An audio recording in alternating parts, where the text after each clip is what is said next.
Yes Have Some Podcast is brought to you by Carnivorous Creations. Our good friend Mike Nelson has been making these incredible Ghostbusters props for a very long time. We've been talking about it for a long time. In fact, if you've been paying attention, you would know that I just got my brand new Proton Pack delivered to me at DragonCon. There's a video up on YouTube. You can see the pictures on Instagram. It is a one-of-a-kind. I'm telling you, this is the best Proton Pack I've ever owned. It's the best Proton Pack I'm ever going to own. And Mike was super cool. He was very communicative. He talked to me. He asked me questions. I personally had the best experience I've ever had getting a prop built for me because let's face it, these things are special. There's a lot of detail. We're picky, us collectors, us movie fans. We want the good stuff, and Carnivorous Creations delivers. Now, he not only does Ghostbusters Proton Packs and Proton Pack parts, he's getting into Ninja Turtles weapons coming later this year. He's got amazing prop displays, custom displays for your prop replicas. These things are huge. It's hard sometimes. You don't know even how to put it on a shelf. Mike at Carnivorous Creations is going to help you get your collection where you need it to be. So, check out carnivorouscreations.com. That's carnivorous with a K. You can also find them at Carnivorous Creations on Instagram and Facebook. Tell them Yes Have Some Podcast sent you and get yourself into a brand new Ghostbusters Proton Pack. I don't want to grow up bomb. Do you want some? Jurassic Park. Now playing the PS7. Ecto goggles with Ecto Bomber, neutron blaster, and water zapper, each sold separately. From the corner penthouse of Spook Central all the way to Star Killer Base, this is Yes Have Some Podcast. Do I? Yes, have some. Yes, have some. You know, they told me you people were conceited douchebags. The only place in the multiverse where you can love the book, hate the movie, but still buy all the toys.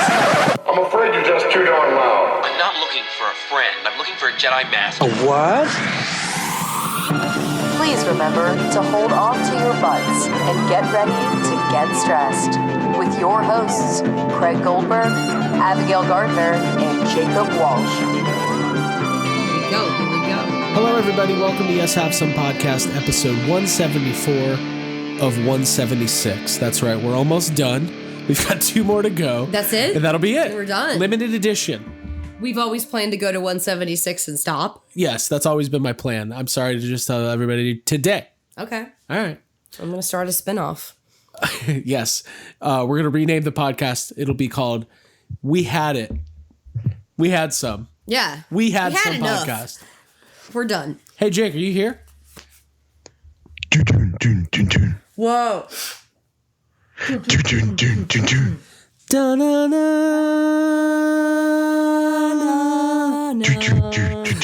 This is the part where you walk by the camera and you like pick up a pair of sunglasses. Yeah. And you're like, hey, and you're like, hey, remember that cool time in Terminator 2 where I wore these sunglasses? I'm not going to put them on this time. No, not going And to. then and then you move on. We should go ahead and say we are going to review Terminator Dark Fate.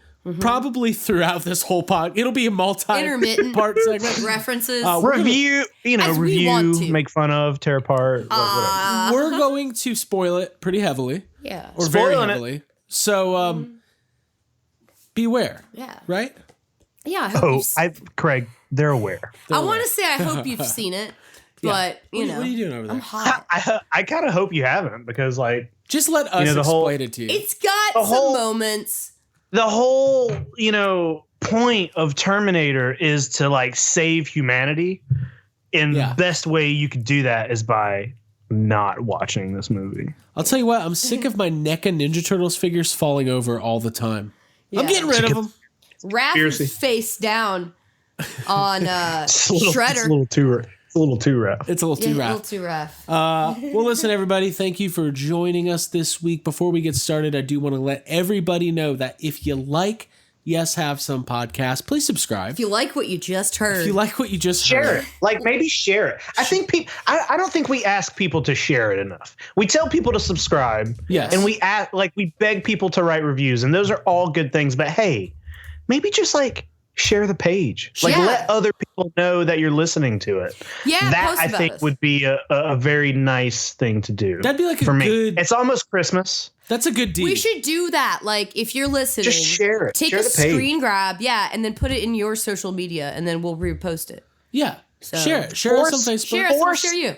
I want you to force our views on other unsuspecting people. Like, just shove us in other people's faces. Yeah. This seems do. very aggressive, but I like it. Yeah, people weren't asking for it, but we should give it to them, like Terminator Dark Fate. Nobody wants that. Let's give it to them. Give it to them. But yeah, thanks for listening. Thanks for subscribing wherever you get podcasts. You can find us, iTunes, Spotify, all that. And I agree, Jake, good idea. Share us. Thank you. Yeah. Share us on Facebook, Instagram, Twitter, all that shit. Yes. That would be good. But we do Thank appreciate everybody tuning in each and every week. We didn't take a, well, we kind of had a week off. Abby, you were, Yeah. are you a little sick? Are you on the mend? You doing Yeah, good? I'm on the mend. I'm better. Thank you. Yeah, I was on a lot of Dayquil and NyQuil last week, and we did a little phone call episode, which was nice, honestly, for me, just for the routine of it. So Yeah, it was good. Yeah, it's good to be back. So if you want to check that out, it's in the feed. You can see it. It's in the regular YHS feed. It's called Fake Hangups. It's our series of real life 100%. Jake, Are you doing a coin? what's going on over there? I gotta go get my coin, guys. Jake be right is back. You guys keep auditioning. going. I'm gonna get my So they've coin. been casting all the new villains for the new Batman movie, the Matt Reeves directed Batman trilogy, The Batman. And look, we got Zoe Kravitz going to play Catwoman. Paul Dano is going to be playing the Riddler. Colin back. Farrell as the Penguin. And Is now, that, well, hold your on. Is coin that fountain? confirmed or is yeah, that like, it's real. It's real. I don't know how I feel about McConaughey and Farrell. Oh no, That seems- McConaughey's fake. That's not real. That's fake. Okay. That's fake. Colin Farrell's real. I don't know if I like him, but I also don't know if I dislike him either. He but also we got Jeffrey Wright as Commissioner Yeah. Gordon. Yeah, that's tight. And then Andy Jeffrey Wright. Westworld. Bernard. Right.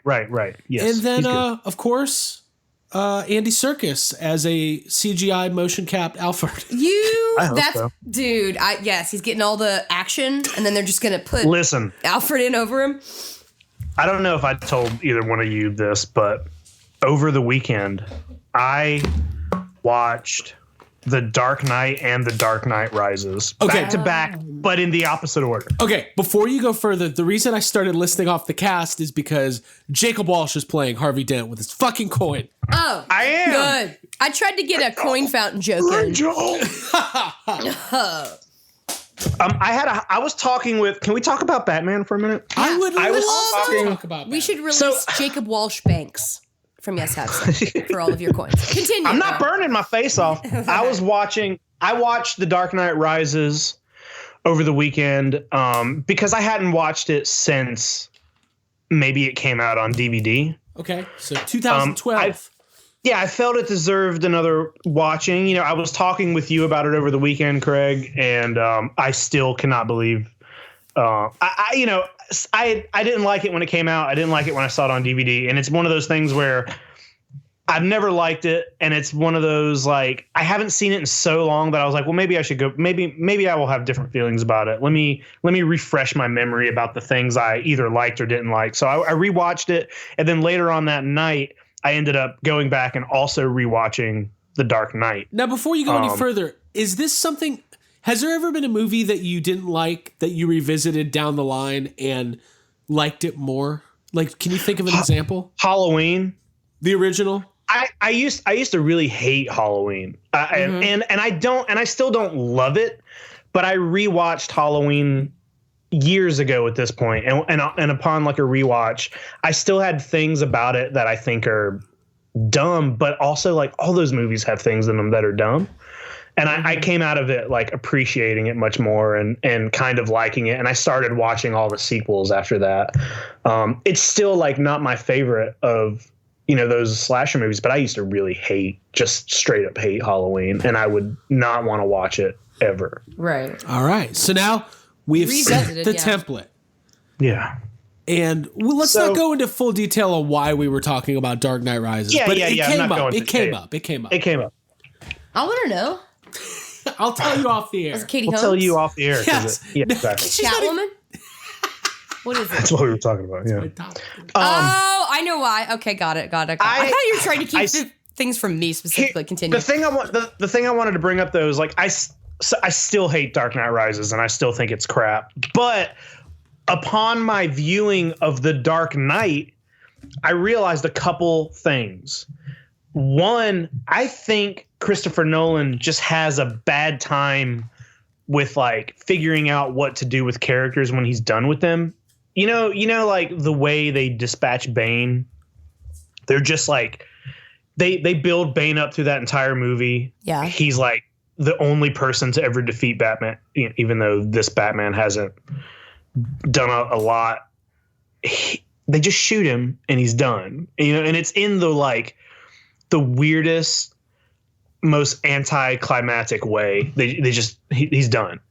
And then when I went back and watched The Dark Knight, they kind of do the same thing with the Joker and Two-Face in that movie. Like, they don't kill off the Joker, but they definitely just hang him up by his legs and then just leave him and never cut back to him again. And I'm like, oh, okay, they hung him up by his legs. He's defeated. Mm-hmm. Like, he doesn't have a way to get himself down. Doesn't he have knives in his shoes? Like, there's no way he's not just, that's it.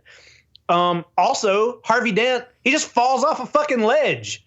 It's like, I think that Christopher Nolan just doesn't know how to end things. He doesn't know what to do with his characters once he's gotten to a point where he's like, all right, we're done with them. In a satisfying way from what it sounds like. Yeah, in a satisfying way. All three of those characters just, it's like, let's build him up the whole movie. Then like Harvey, he just fell. He's done. He fell. He died. Like, it's just super anticlimactic. Another thing that I think I realized about The Dark Knight is that I still think that's a pretty great movie, even though it's got a lot of I was talking about this with Ryan Dole and John Yerkeba earlier, and it's like there are a lot of things that don't make sense in The Dark Knight, but you overlook a lot of that stuff because the rest of the movie is so good.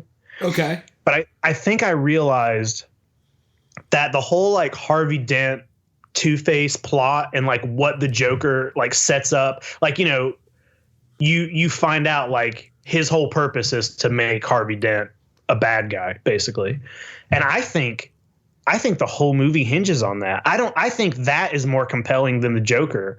And it's so well done. I feel like if they would have had the Joker played by that dude and they took out the Harvey Dent stuff, I don't think it would be as good of a movie. Like, to me, that is the real like meat of the film is like Harvey Dent's transformation from White Knight to Two-Face.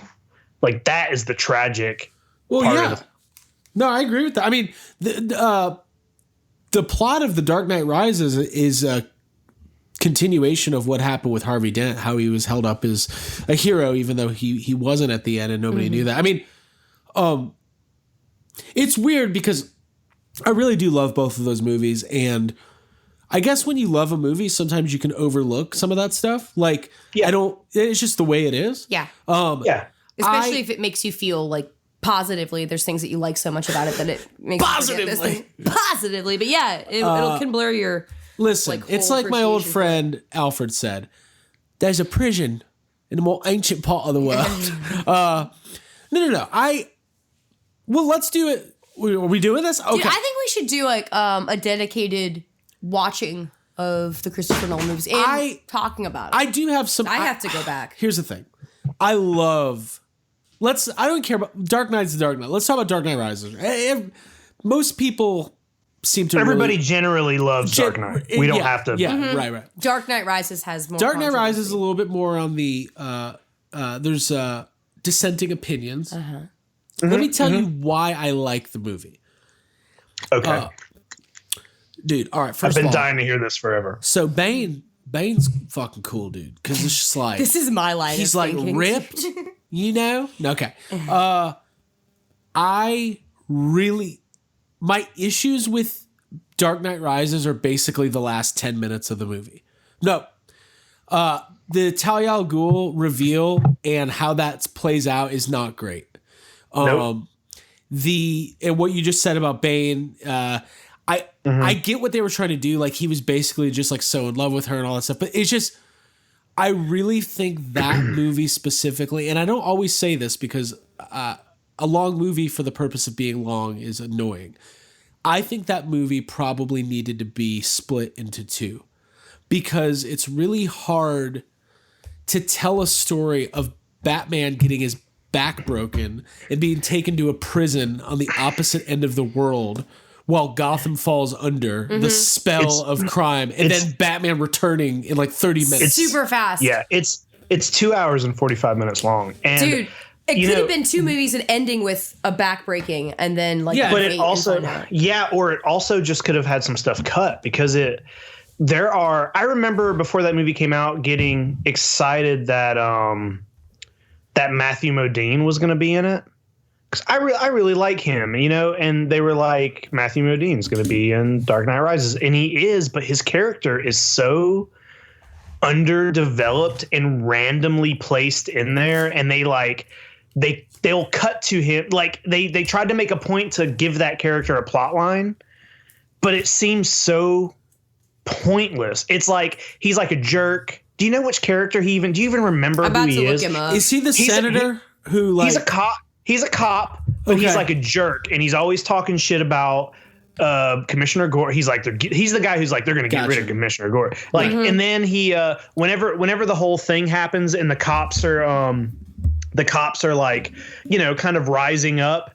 He like doesn't want to help, and Gordon like goes to his house, and he's like, I'm staying in here with my family. But then he ends up coming out anyway, and then he dies.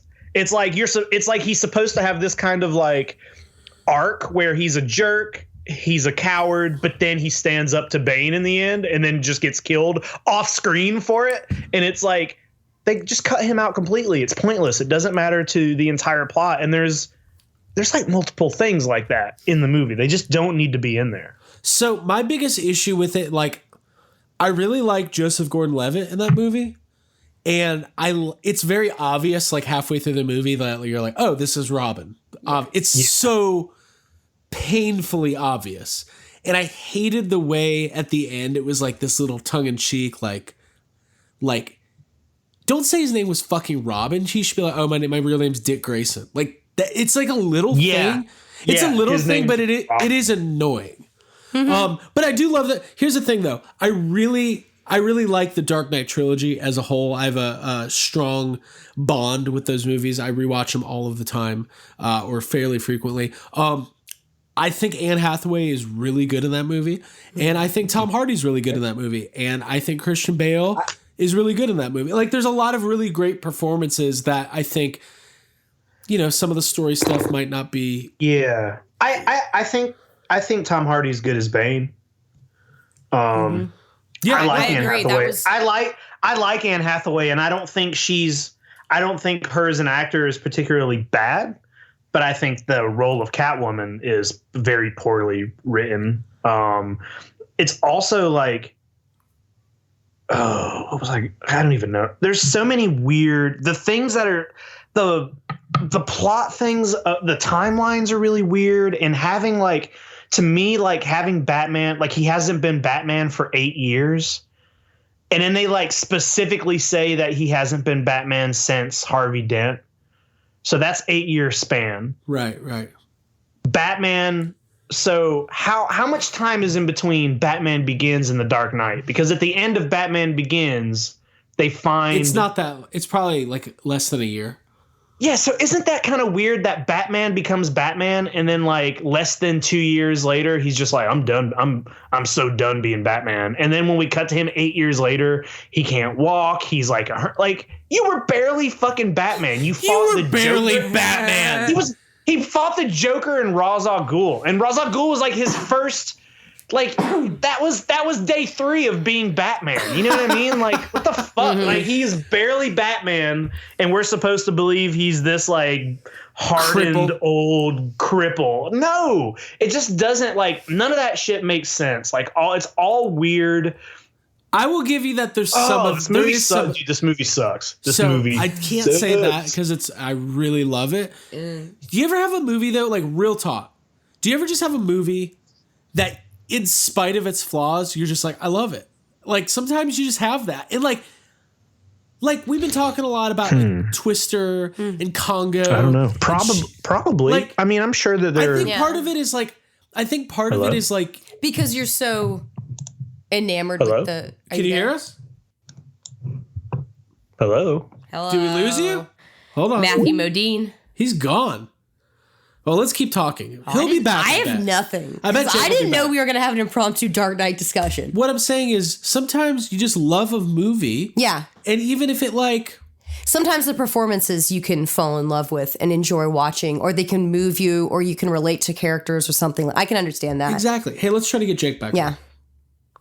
I'm going to argue with him. I was about to say that about Dark Fate, but I figured Jake would quit the podcast. Okay, and Jake did not quit the podcast. Jake did not quit the podcast. He's back. But like sometimes there's just like I think there's this thing, and I know we all do this. Like sometimes there's a movie, and you think like, okay, The Dark Knight Rises. It's supposed to be this thing, but it's not. It's supposed to be the grand finale to this legendary trilogy and the most real whatever like things are kind of put on it outside of the scope of the actual movie. But sometimes with a movie, and we all have movies like this, like I was just saying about like 90s movies that might be like cheesy or have plot holes, but that sometimes you still love them. Yeah, I understand. but there's I understand that too, and I know that I like a lot of movies that are not great. Like I know that. But here's the difference. Batman Begins is great. The Dark Knight is maybe the best superhero movie ever. Maybe, arguably. Like people can easily make that argument, and it's hard for you to be like, you're wrong, because it is one of the best. It just is. Right. And then there's a third one. And it's like, if the Dark Knight Rises was its own movie and not the third movie in a trilogy and didn't have like two really good setups to it, then yeah, the things that are dumb in it wouldn't be as big of a problem. But there's two almost perfect films before it. Expectation level. Yeah, but I think like your expectations are so crazy. So it's like, hey, I don't know. It's just like it makes it worse. Hey, you know what? Can I tell you a dumb thing? It's like it sours the batch. Yeah. Can I tell you just a dumb thing that was in my mind the whole time? And this is one of those things that like kind of doesn't make sense, but you don't really care about it. But the whole time I watched both movies, all I could think about was the bat pod. You know, like the motorcycle, how the front tire, if he does like a quick turn, the tire rolls. Yeah. It like roll, but it's got guns on it. And I'm like, how is that possible? Like, if it's got gun, I know this is a dumb thing. Okay, this is just I was going to say like Batman '89, like he presses a button and the whole shield comes over the car. I was talking to Ryan and John about it today, and we were pointing out all the things that don't make sense in those movies, but they're also things we don't care about. John pointed out that the whole thing where he gets the fingerprint off the bullet makes no sense at all. And I'm like, you know what? You're right. But people accept it because the rest of the movie's so good. The tire thing is also one of those things. Right. But it was like, it was messing with me so much that I looked it up and saw that there are other people who were like, if a tire flipped like that and it had something like a gun protruding off it, one roll, that motorcycle would throw you fucking, like, it just would not. Yeah. I think it's such a dumb thing to get hung up on. But it's not, because here's the thing. You know, sometimes when you love a movie, you love a movie, and sometimes it's unconditional. Sometimes when you don't like a movie, you're like, not only do I not like, well, we're going to talk about Terminator Dark Fate here in a bit. It's like, I didn't like it. And also, here's 20 other things that even make it worse. Right. Like, well, those things do start to add up. If there's things that are incongruent or that don't make physical sense, like with the laws of physics or whatever. But the thing is, I can't sit here and I'm not going to sit here and be like, listen, Dark Knight Rises lifted a lot of story points from famous Batman comic arcs, including Nightfall being the biggest one with Bane breaking his back, and No Man's Land and several others. So I'm not going to sit here and be like, oh, it was the most well-executed story and the perfect fight. I just like it. and I like it a lot because it entertains me. And sometimes with a movie, that's cool. It's cool to be entertained. I think all the stuff going back, and we can finish this up because we're way off topic, but I do think build the whole movie up to a battle between Batman and Bane, make that battle even bigger and more intense, end the movie with Batman's back being broken and him being thrown into that prison.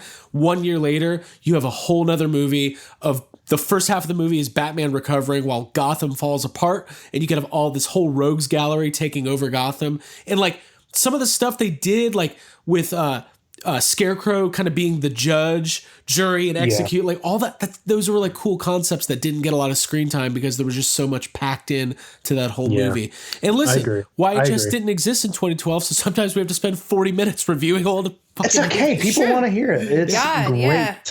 I like that. So listen, we're gonna get plus Joaquin Phoenix, am I right? Sorry. We're going to be talking about Terminator. You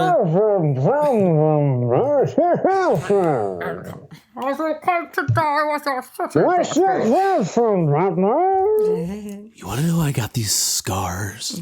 No? Who cares? All right. I'm on a motorcycle. I've got a backpack. My name's Bane. See, I can make fun of stuff I like. Okay. We're going to talk about Dark Knight. No, we're not. Dark Fate. Dark Fate Rises. Close enough. Of the Terminator. We're going to talk about that. But it's been a couple weeks. I know we've been buying a lot of stuff. I would like to do a weekly segment where we cover all of our pickups and purchases. If somebody wants to come up with a really cool name for the segment, that's not just what'd you get? What'd you buy? But hold on. Should we do our real quick though? We should probably. I don't want to get us like too super off topic. But we should probably do our trailer watch segment. Oh shit, yo, we have a lot to say.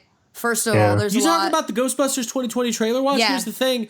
Yeah. Shout out to the Ghostbusters Interdimensional Cross Rip, who gave us a shout out for our trailer watch segment. Thank you. Yeah. Apparently, all the Ghostbusters related podcasts are anticipating some sort of new trailer for. I guess there's a new Ghostbusters movie coming out. So right now, the segment. By the way, this lit the world on fire last week. All right. Yeah. It is. We had people calling and requesting this. I called a radio station and requested it. You dropped off your little CD. Before we get to our new segment that we haven't named, where we talk about all the stuff we bought and regretted or didn't regret, it's the Ghostbusters 2020 YHS trailer watch. Here we go.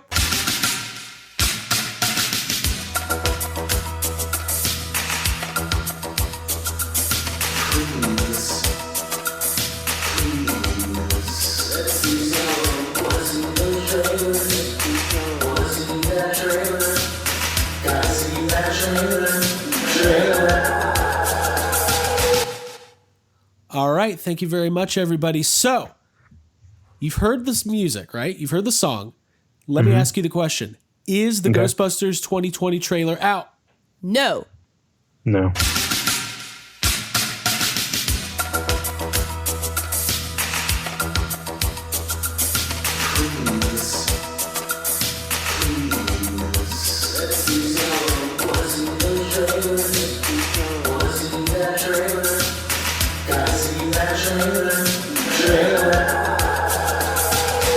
All right, cool.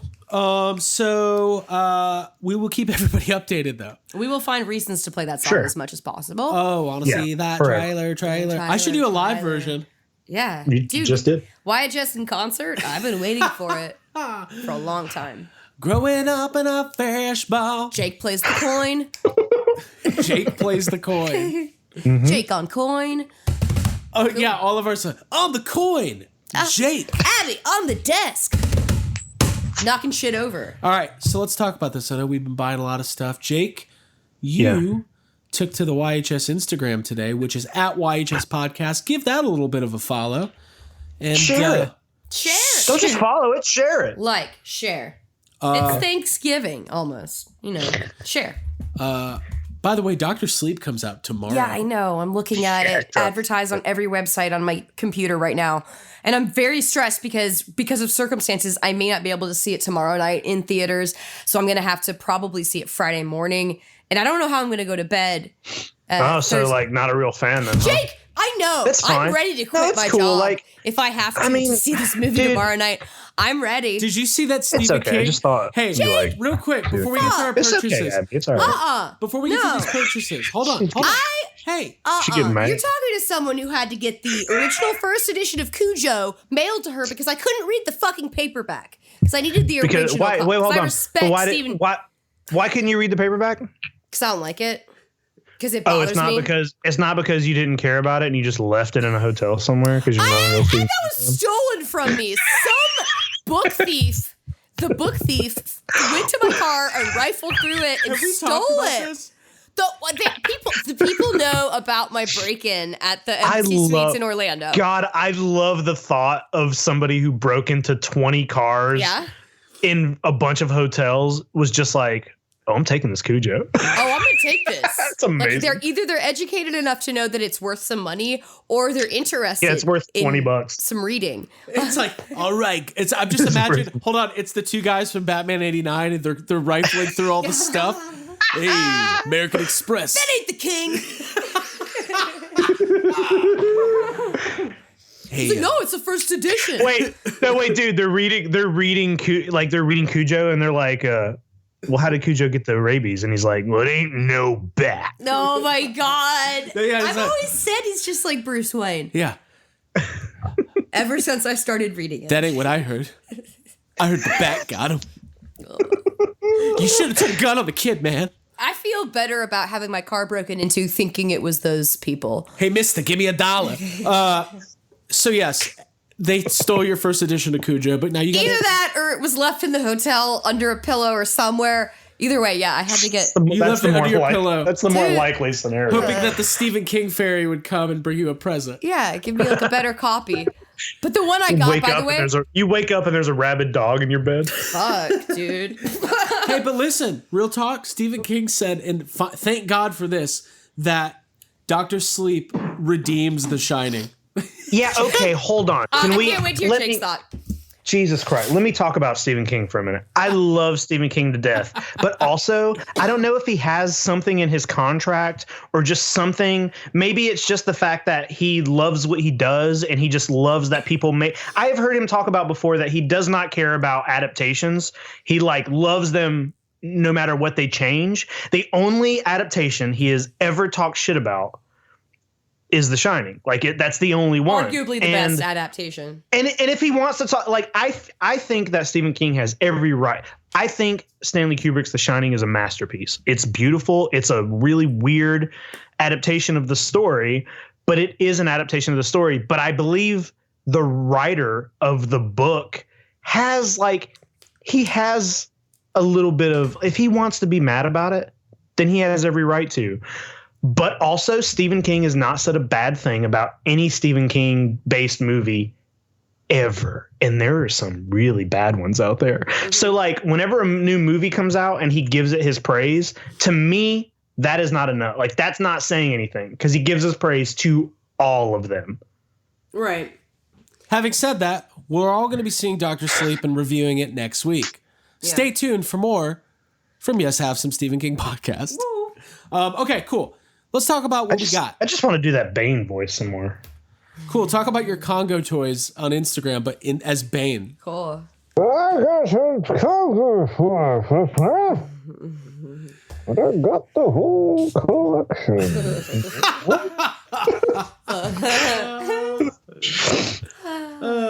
Yes. So we just talk about the Congo toys, I guess. Yeah. Harvey, I'm Batman. I'm Batman.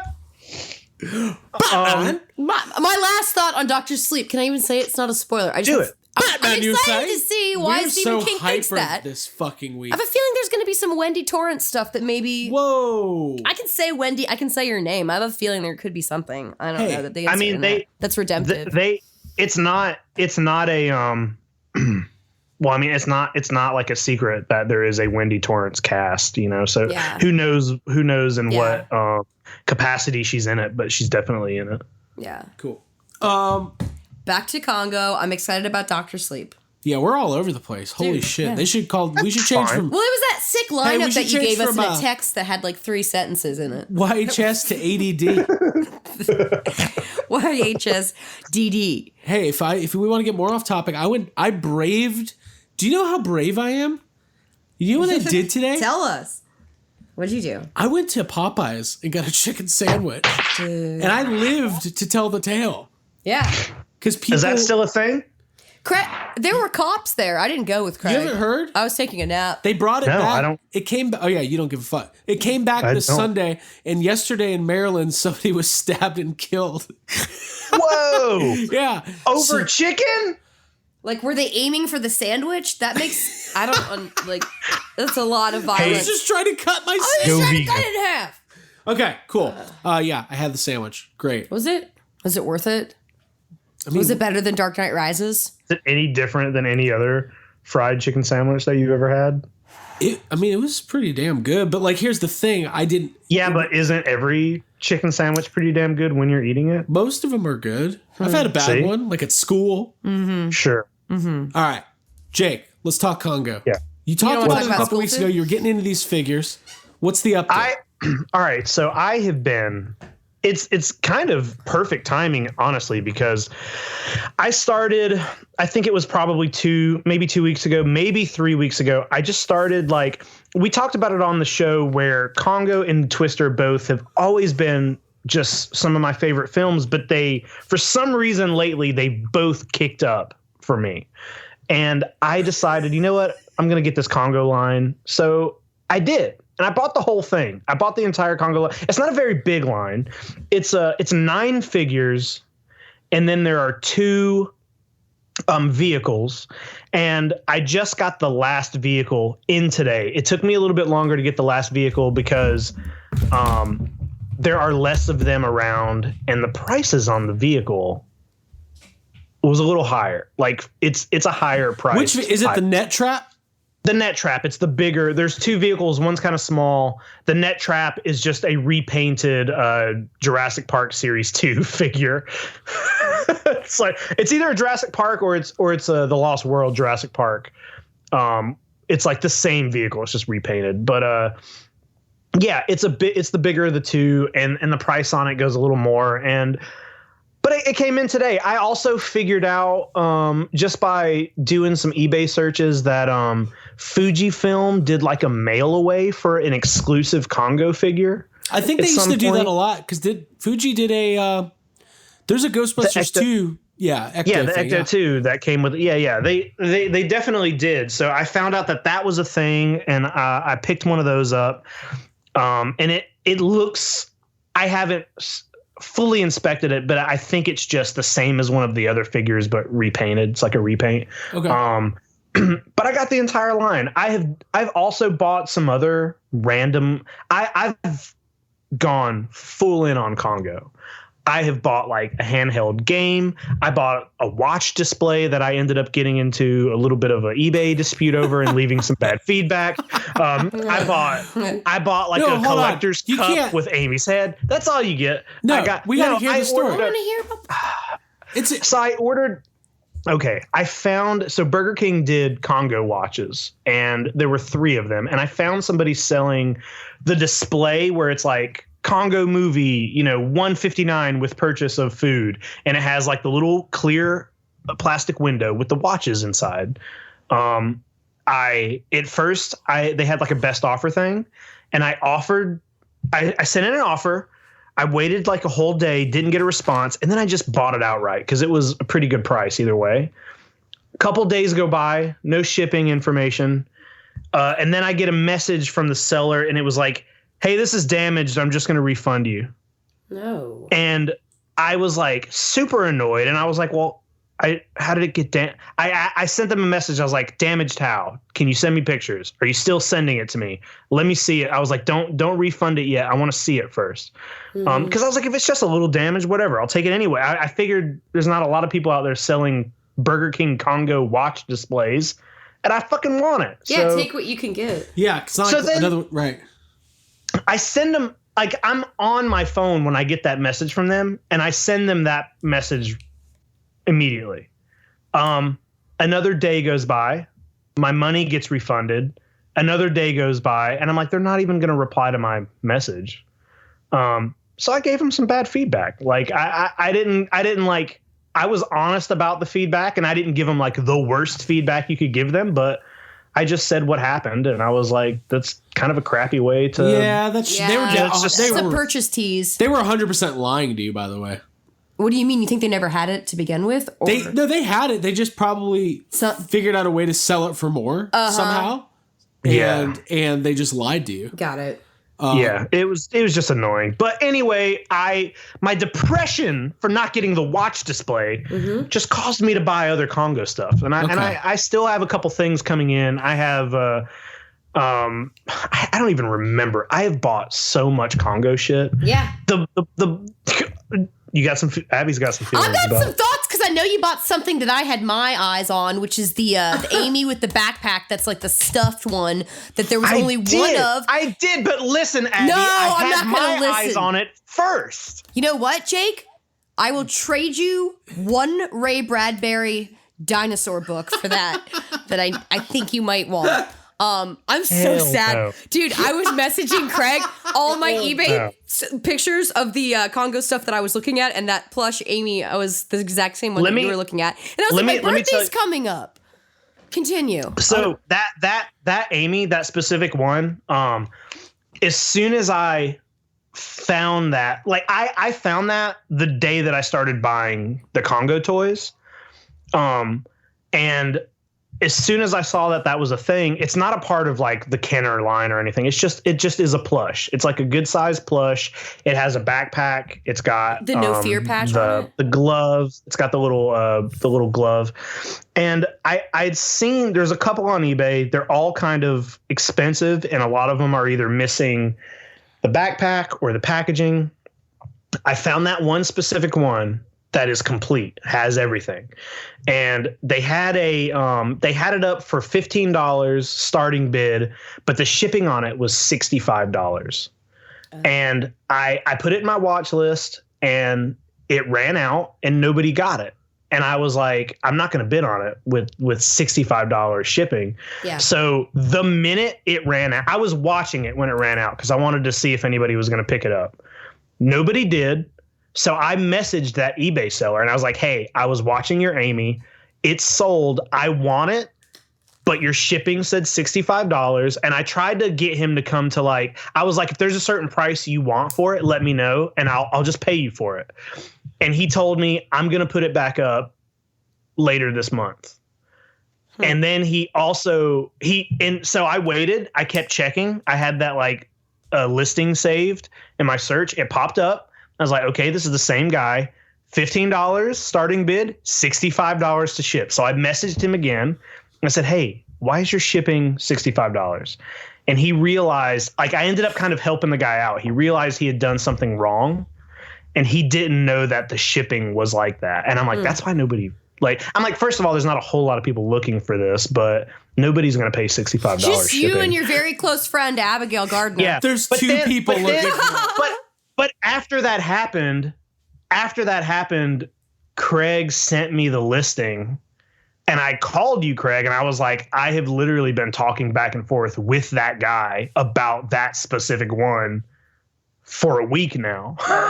I was already watching it, and I told Craig, I was like, Craig, that one is mine. I've seen this one first. Mm-hmm. This one is mine. Yeah.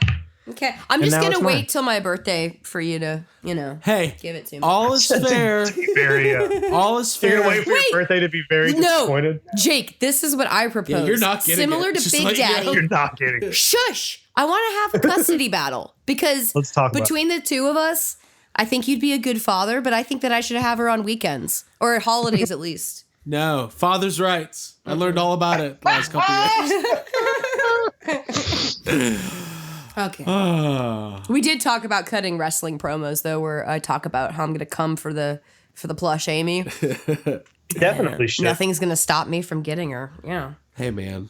Except for a $65 Dude, shipping fee. eBay is Goes on and the beat goes on. Yeah. eBay is a battlefield, man. Yeah. I get it. I listen. Well, let's keep going, Jake. So you got all this Congo stuff. You know. Yeah. So today the entire Jake's line, getting caught up in the Congo hype that's been taking the nation by storm. Dude, I've been finding it's exciting. I've been finding a lot of Congo stuff. I've watched the movie so many times. I'm like, am I about to read this book? I think I am. The book, I own it. I've never read it. Hey, you know who I found has? this. Craig. What? I actually have. I've read Congo. Whoa! Oh yeah. Look at me. Yeah, I got the entire Kenner line. It's all mint in packaging. And I think I'm gonna open it. I don't like, you guys know about my issue with opening toys, even toys that don't mean anything to me, or it's just hard for me to open packaging. It's just like I have a mental block. But the Congo toys, I know they'll look good on a DTOF. I know they'll look amazing in there. They're not rare. They're all over the place. It's the cheapest toy line I've ever bought. I bought the entire toy line for, I think, under $100. Like, it's not going up, and I just think I'm going to open it all, and I think I'm probably going to need the two of you there when it happens. Yeah, because I think I'm gonna have to be talked through it. I might cry, dude. I might have a break. Like, Jake, I'll bring my therapist. Opening entire toy line. 9 figures and 2 vehicles. I'm going to have a breakdown. But here's the cool part. So breakdown. The vehicles you can open very carefully and still keep the boxes, which will display very well. And like you said, they're cheap. So once you have the whole line loose and displayed, then you're just gonna buy it again because you're insane. Buy it again. I am insane. Craig, you were telling me there was something that we both bought. I can't remember what it is. Oh, those Jurassic Park Legacy figures. And you said something that I thought was really funny to me. You were like, I was talking about taking them out of the packaging because the packaging doesn't have to be destroyed. You can just open it. Yeah. And you were like, you said, so you're telling me that you're going to keep those boxes? and I said yes. And you were like, we are just not the same kind of collector. No, because I ripped mine to shreds. I will say the packaging on those figures is beautiful. It's like a black with like the amber accents. Like, I just made the decision a while back that like for my displayability and like for spatial issues, like it just doesn't make sense. And the other thing is like for the most part, figures look better out of the package.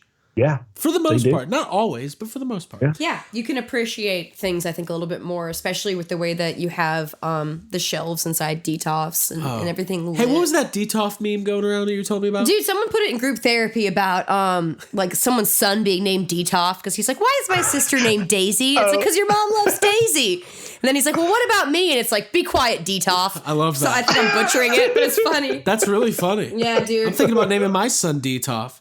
Oh. Or maybe Dark Knight Rises. One of those. Oh, God. God. So, man, I picked some stuff. Mine, Aim. Jake, have you picked up anything else recently? I guess it's just been all Congo. Probably. I'm trying to think. I did get that Ghostbusters 2 slimed variant print. That was that New York Comic Con? I got that in the mail. I have bought so much. I don't know. Like, I'm trying to think. I bought some like original art from somebody. Nothing like as far as figures and toy. Are you guys okay? Yeah, I'm looking at a 20-inch Amy Gorilla plush toy with backpack from Congo by Kenner Hasbro, 1995 for $100 on eBay right now, and I'm about to buy it. That's the one. That's the one.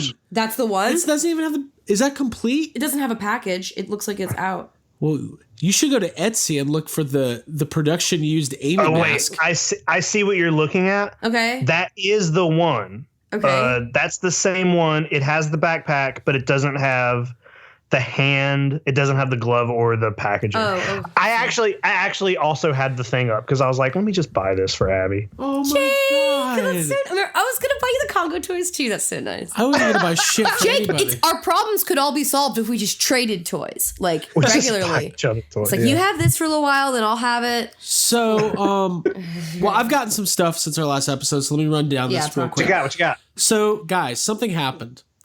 I am one of those people. I go through phases, right? I get really into stuff, and then it passes, and I move on to other stuff.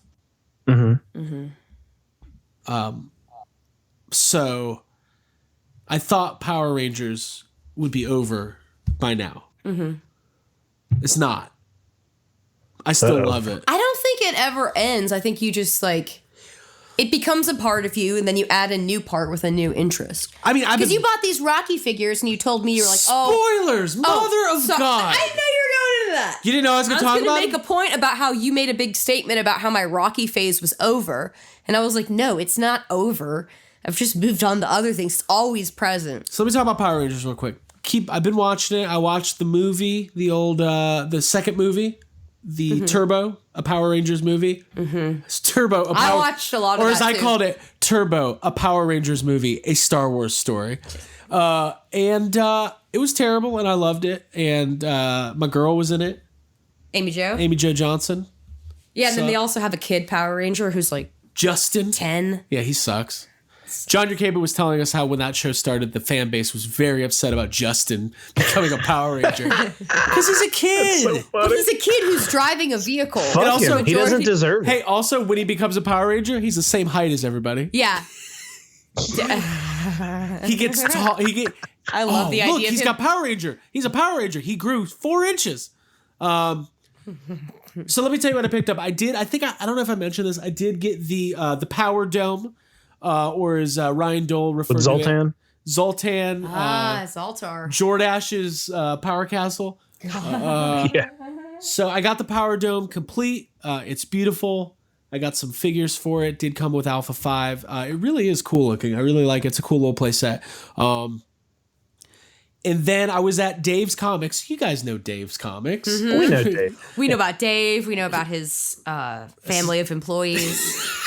Or at least just the one guy that we won't go to it. I'm not, for the first time ever, Dave, he sold me some stuff. I know what Dave did. He did a face turn, much like the employee at Full Circle Toys to Jake when he was like, I'll take all the Dino Riders. So and it's like, oh, okay. Yeah. Dave had some of the I think he's Dave. It's Dave's Comics, and he's the guy who owns it. That's Dave. Yeah, that guy bowls.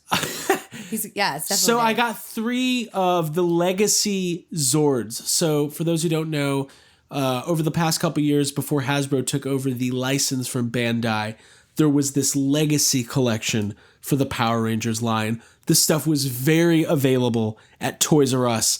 And like an idiot, I walked past it all the time because I was too busy chasing down Jillian Holtzman figures and squishy Slimers to realize that everything I needed was right over there in the Power Rangers section. So they had this whole Legacy line where they remade some of the original figures and some of the original Zords. So I got the White Tiger Megazord, or the White Tiger Zord. And then I've got the Deluxe Megazord and the Dragon Zord. The cool thing is the Megazord and the Dragon Zord I got are the like limited edition black and gold variants. And they're beautiful. Like I got a good deal on them. But what I said was I was just looking at them in my head. This is exactly how the thought process went. In my head, I went, man, I can't get these today. They're a little pricey. And then Dave walked by and went, I know you want those Power Rangers. And in my head, I went, damn you, Dave. Fuck you, Dave. You knew it. You saw me lusting. I had lust in my eyes. So yeah, I got these. Dude, Dave knows. Dave has seen me looking through this. He had a big stash of That's Stephen why King it's hardbacks. Dave's Comics. He's like, hey, those are all first editions. They weren't. I got really I know. mad. But anyways, so The book thief needs to go to Dave's and be like, these aren't first editions. Bookman. Yeah. Bookman is going to catch the book thief. Yeah. From Florida. Continue. We need to get Bookman on the case. Dude, yes. What, his name's Bookman? Long story short, I got these 3 Zords. They're beautiful. I love them. I'm going to get some more. I want to get the regular Dragon Zord. I've been talking to our buddy Rob Sosby a lot. He's a major Power Rangers collector. And I'm going to say it right now. I've made a decision.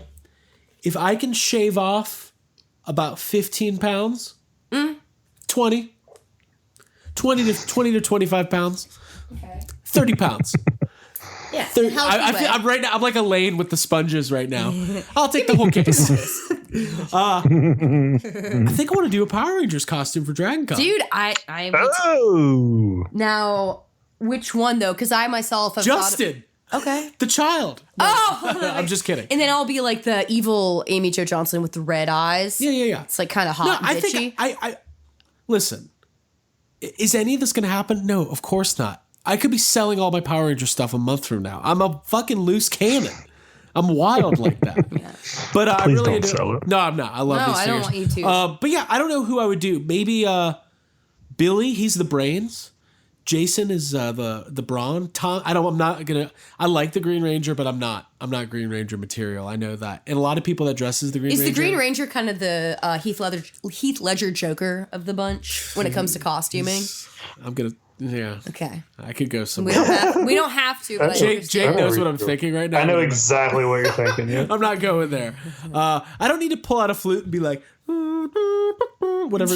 Oh, wait. I don't know. I just did like the 2020 music. I don't think that's what he plays. We've had the discussion about how flutes ruin action sequences in any movie because anytime that somebody has time to play a flute, it's like too much time. Right. It's like, God, I almost just said another thing. Whew, I'm on fire today. Okay, listen. Got these Power Ranger Zords. Still, what my next purchase is going to be, I want to get the original 8-inch Power Rangers figures, the original 6 that were released by Bandai in 1994 or whatever it was, 93. They're 8-inch figures of the Power Rangers. And I think after that, I'm going to be good for a while because I'm still collecting the Lightning Collection figures, and those are coming out pretty rapidly. And I might have to get another DTOF. I don't know. I got a full Power Rangers DTOF that you could not have convinced me that was a thing that was going to happen. I think I had a premonition. I feel like when we were at Bobby 80s, it was like both you and Jake were looking at things, making big announcements about like, hey, I should collect Beetlejuice. I'm interested in Power Rangers. And now I feel like Beetlejuice is my next toy line, I think. I heard if you would have given me a list of 5 possible collecting scenarios at the beginning of this year, and it was like, at the end of this year, one of these things will be true. You are collecting Power Rangers and have a whole Power Rangers DTOF. You've collected the whole Beetlejuice line. You have finished collecting the Bill and Ted line. You started collecting Transformers. You finished reading Eyes of the Dragon. That would never be number one. All I'm saying is there's no way, because I've been around Power Rangers. It's almost like Congo. It's always been there. It's always been there. Jack. But I didn't even have been here. I used to laugh. I used to stand in the toy aisle and go, Power Rangers, like I'm some sort of whoever likes that. I'm gonna get into. You still make that joke, but you make it about Transformers now. You're like, hey, if I ever start collecting Transformers. No, it's the equivalent if I start asking for manga novels for Halloween. Oh yeah. Or I'm like, guys, asking for what? Manga? What I call it? Manga? What's a manga? Craig gets into hentai. Hey man, you can't get into something that you're already into. Also, did you say for Halloween? Wait. Did I say that? You said if I start asking for manga novels for Halloween. That's the it's quote past of the Craig's bedtime. Yeah. It's the equivalent of if I was like, guys, I'm really into Akira now. I want you to define manga for us right now. Manga. Those are the books that start on the end and you work backwards. Those are the books that 15-year-old suburban white girls sit on the floor at Barnes & Noble and read while their parents hate them. Yeah, pretty much. Or they hate their parents. So to read manga or manga, you gotta have some hate. Somebody's gotta hate somebody. Okay. It's like if I got really into esports If it was like, guys, I can't podcast anymore. I got really good at Fortnite. Can we please really quick just explain the sports moment that happened when you were talking about gallery? Because this is what started it. We were at the gas station getting coffee and Craig said that there's no good Seinfeld art. And I was like, yeah, I know. And I brought up Gallery 88. And then Craig was like, oh, they just got the MLB contract to do. So I was like, oh, please stop talking. Yes, Gallery 1988 is doing a baseball exhibition. Yeah. And Abby told me how much she didn't care about what I was talking about. So anyways. Sorry you don't like baseball. Sorry you don't like Gallery 88. No, I do. Okay, back on track. Power Rangers going strong. Craig strong from here on out. Yeah. And then let me finish up with, I did get, I was at Book Nook the other day, and the thing about Book Nook is they don't always turn over their inventory very well. But I guess they bought somebody's collection. They had a bunch of mint in package Rocky figures from Jax. So Jax did a line of Rocky toys, maybe like 2005, 2006, something like that. Again, I love the Rocky series. I do have some of the Rocky NECA figures, and these figures are really cool, and they're really well done, and they're really fun. They're one of those lines that literally, when it was out, was as available can be. Like KB Toys, like $5 for $10 clearance bin, and now they're pretty expensive and rare. But they were like $15 a piece. I got really good deals on them, and so I got Rocky, I got Apollo, I got Battle Damage Apollo. He's got blood on him. Yeah. I got Paulie, I got Mickey, and I got Ivan Drago. Yeah. And of course, my favorite, Casual Rocky in his leather jacket and black hat. So he's not casual. He's dressed up. But I'm stressed because he's flexing. I got 6 figures and there's probably 100 figures in this line.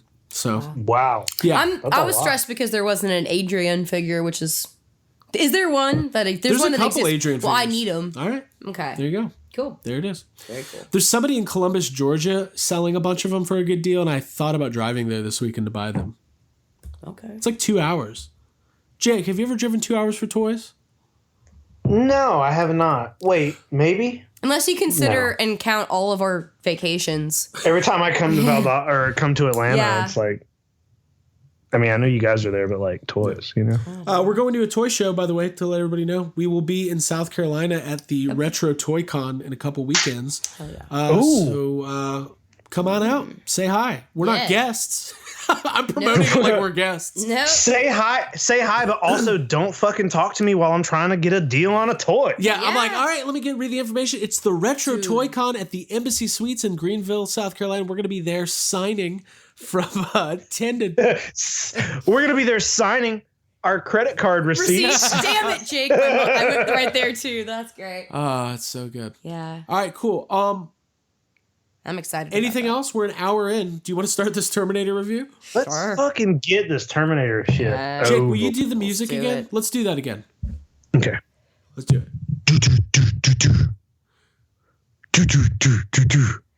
Da, da, da,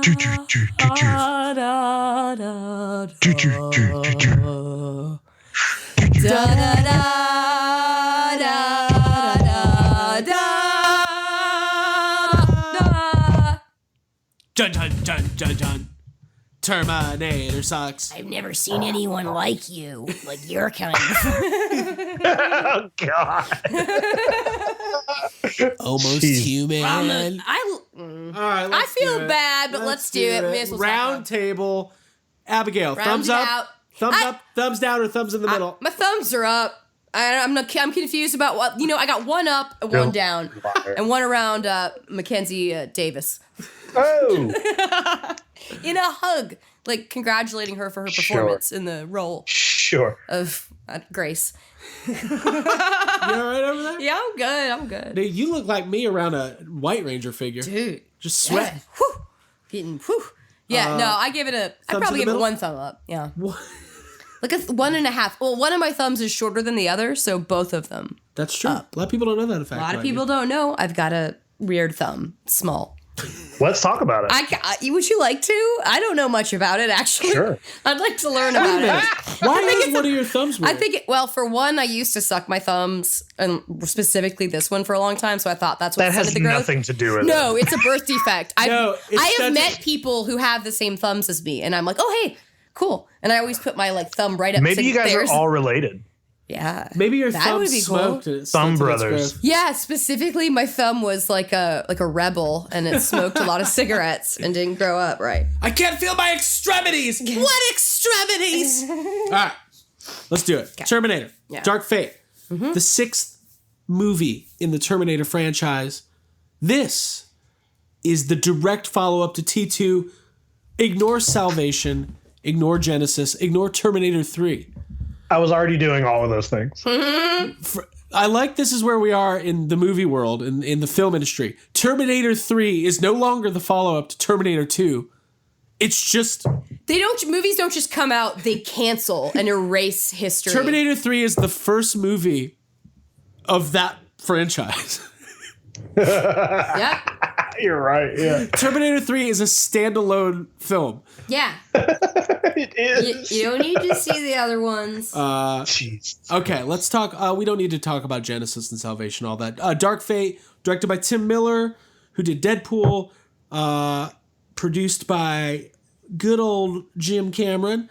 And obviously, the big selling point was the long-awaited return to the franchise by Sarah Connor herself, Linda Hamilton, who I say Linda Hamilton in Terminator 2 is one of the most badass movie characters, action heroes, male or female, of all time. And I adore Terminator 2, and I love the first Terminator, but Terminator 2 is like a top 7 movie for me ever.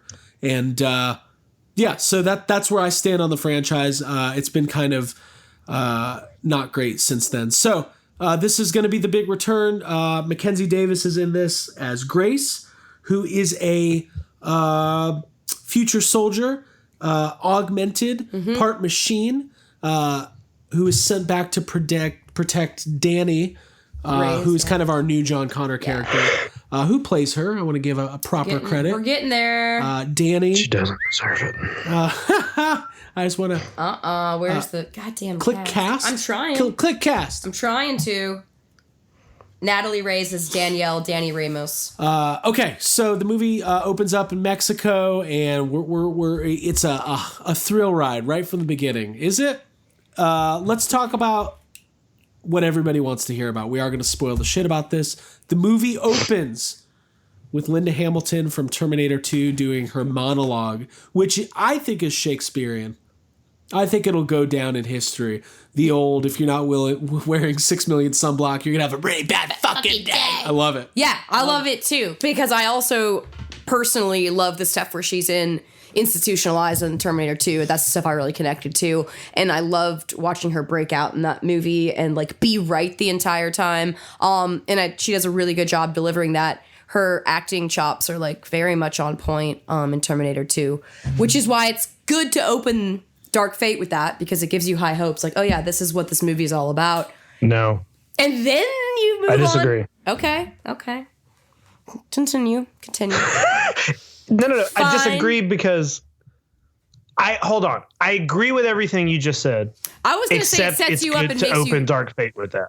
It makes you realize how good the old stuff was. It's the best. The scene from Terminator 2 is the best scene in Dark Fate, and it's a mistake to put it in there because she's so good in that scene. That's what I was kind of getting towards. She never once reaches that sort of emotion or acting ability again. So it's like it's such a fake out because she sucks in this movie. I don't want to say she sucks. Okay, I will. Okay, I'm gonna be honest. I got like Carrie Fisher in The Force Awakens. It's bad. Vibes. Yeah, where you're like, I'm very happy she's here. Very happy to have her present in this movie and to see her in this role. But there's some moments that are like difficult, and I think there's some weird characterization and like some stuff similar to, and I'm going to talk about Halloween now because the reboot that came out last year reminded me a lot of the structure of this movie and the way that they kind of revamped things. And in a similar way, Laurie Strode was kind of grating in that movie a little bit, and I felt like Linda Hamilton was a little bit grating in this movie, where it was just kind of drilled into your head a lot, especially in the beginning portions of the movie, that like she's off the grid, she's got her phone and a bag of chips, and it's a kind of off-putting way to see her. You know what I hated, and it's just kind of realizing it now. So the first movie, Sarah Connor is she's a server in a diner, and she's just kind of like all-American girl next door, unassuming, and she gets caught up in this whole thing where she's trying to be murdered by Arnold Schwarzenegger's Terminator. Mm-hmm. The second movie, and they don't do this in movies a lot, where it's the same character, but she's completely different. She's hardened, she's cunning, and she's witty. But it makes sense that she would be that way because exactly. of what she's experienced, and because she is like institutionalized, which makes you even harder. Like I was hoping that this movie, I was like, we're gonna see like Sarah Connor 3.0, right? And what we got was kind of like an older, not as cool version of what we saw in Terminator 2, right? A little too, it was just a little too much. I feel like a little bit more of a subdued and less sarcastic performance would have served her character really well in this movie. And look, she like, it could be a director thing. Maybe if James Cameron actually directed this movie, we got a different performance out of Linda Hamilton. There's times in this movie where I think she's pretty good, when she's a little bit quieter and a little bit more like motherly towards Danny. But when she's like, the one-liners and the sarcasm drove me insane. And also, if she is a fall-down drunk like she says she is, show me that. I want to see a broken... Well, let's talk about why she's broken. We haven't even talked about this, the quote-unquote controversy. Mm-hmm. The movie opens up with a flashback to a scene that looks like it takes place, I don't know, 3 months after the events of Terminator 2. It's 1998, like on the beach. On the beach, we see a young Sarah Connor and a young John Connor. Which, again, is another tease to what you're not going to get the rest of the movie. I will say this. That's probably some of the best digital de-aging I've ever seen. Like, it looked... Yeah, Jake, you even great. Mentioned, like, you were like, wait, was this in? I don't remember this scene. I for a second was like, is this a deleted scene from Terminator 2 that they didn't use? Because it looked really good. Yeah. You especially Sarah. Yeah.